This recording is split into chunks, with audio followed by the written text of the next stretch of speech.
Allez, on en vient maintenant à cette affaire qui secoue les institutions européennes. 4 eurodéputés ont été inculpés et écroués pour des soupçons de corruption. Parmi eux, la vice-présidente du Parlement européen, Eva Kaili, et selon les éléments de l'enquête, le Qatar serait impliqué. Avec nous pour en parler, Thibaut Hu, bonsoir. Bonsoir. Thibaut, vous avez suivi cette affaire et ses rebondissements tout le week-end.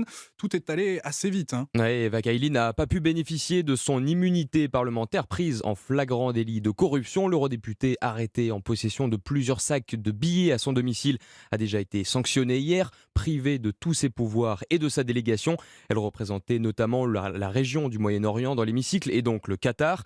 La vice-présidente du Parlement européen est écrouée du jamais vu, explique Patrick Martin-Genier, spécialiste des questions Ça n'est européennes. jamais arrivé depuis l'élection du Parlement européen suffrage universel direct il y a plus de 40 ans. Et enfin inédit dans la mesure où ça touche de plein fouet le groupe socialiste du Parlement européen. Parce qu'il y a pu y avoir des affaires de corruption, mais ça touchait plutôt la droite classique et l'extrême droite. Et aujourd'hui, ça touche en réalité le Parti socialiste, ce qui fait qu'effectivement, c'est inédit et en même temps, c'est grave.